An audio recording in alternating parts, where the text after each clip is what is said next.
The salamander is an emblematic and iconic animal of Mexican culture, but nowadays also of science. Due to its capacity for cellular regeneration, science it can regenerate parts of its body, a subject related to stem cells, but also for its reproductive capacity in the larval state.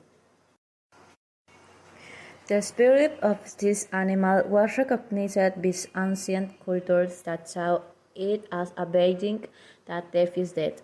In Aztec mythology, the ajolote from Nahuatl atl, water, and xolotl monster, aquatic monster, is the aquatic invocation of the god Xolotl, twin brother of Quetzalcoatl and monstrous because of the twin birth. Its story begins in the myth of creation of the sun and the moon, occurred in Teotihuacan, the place where man became gods, one of the most sacred places for the Nahua.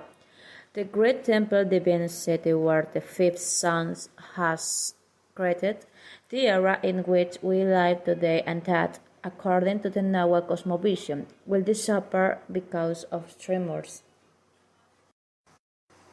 So, in the beginning of the era, when there was still nothing, no time, the day was in absolute darkness, in the land of darkness.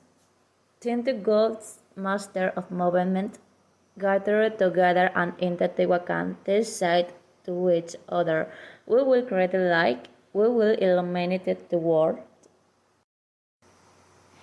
The Cusistecatl, the precious adorned and pretentious god, a very rich divinity who everything he offered was precious.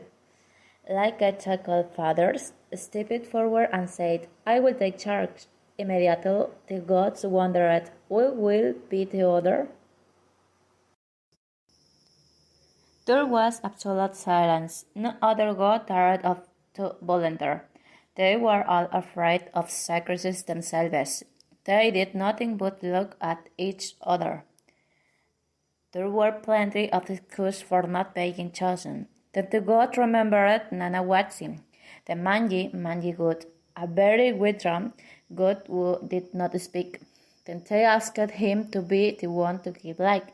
Nanahuatzin accepted willingly and without hesitation.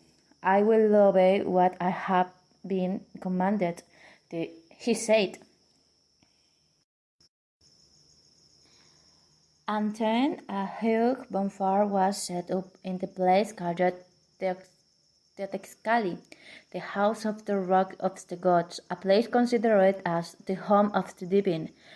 For 4 days, or if you want better nights, they did penance in some mountain called Saquali, which means something like the place of confinement. Will Nanahuatzin offer maguey torn with its blood, grown red steed and trees and balls of hay.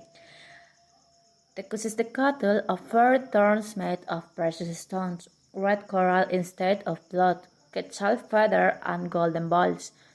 Delectic the sense of smell with the best copal.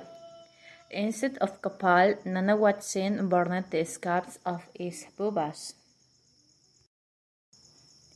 At the end of the offering, they began to adorn Nanahuatzin and the Cusistecatl. Now was adorned with precious feathers of Aztecomitl, the other at his head touched with a pepper mezcli. With everyone around, the fire burned in the Tectecatl for 4 nights.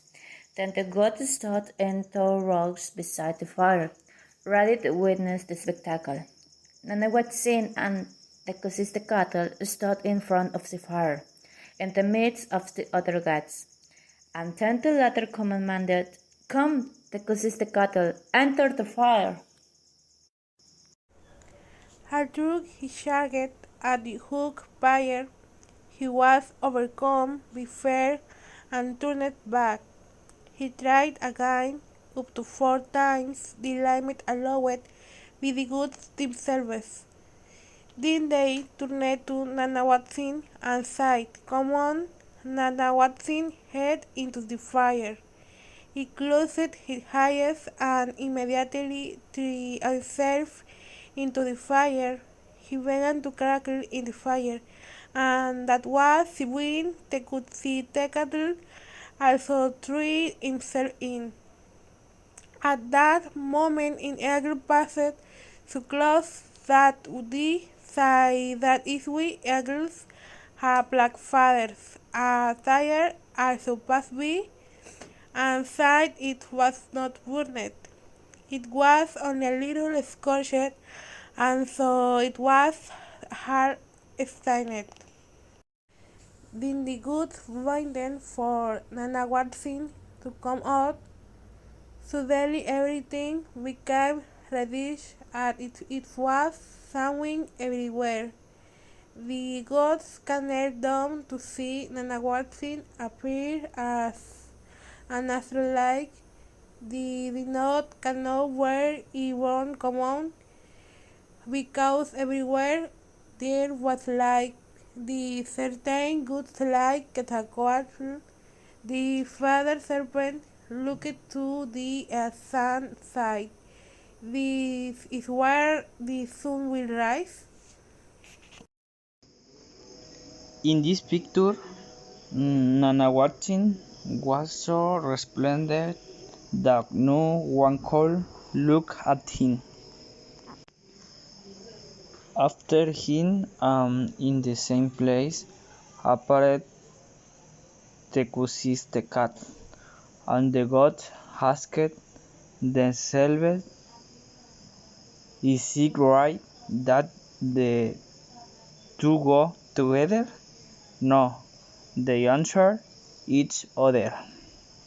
At this moment one of the gods is Tecutl with a rabbit which suppressed his radiance, leaving the moon as it is now. After a while that the sun and moon had appeared, the gods realized that they remained motionless, so they sighed, how sad we be able to live with a sun without movement. In this picture, we can see red, colors red. We can see the god is surrounded, is very big. Let us sacrifice our servants and make him rise with motion by our death. And then a jackal, god of the wind, took it upon himself to kill the gods.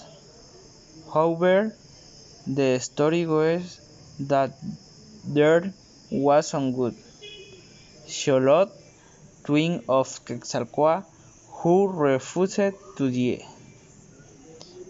At that moment, Xolotl said, "Oh God, I must not die." This god cried so much that his eyes swelled up. When a cat arrived to kill him, Xolotl fled in terror. Uh, in this another picture, we can see the face of God. Two gods we can see in the picture. He fled to the milpas where he hid among the cornfields.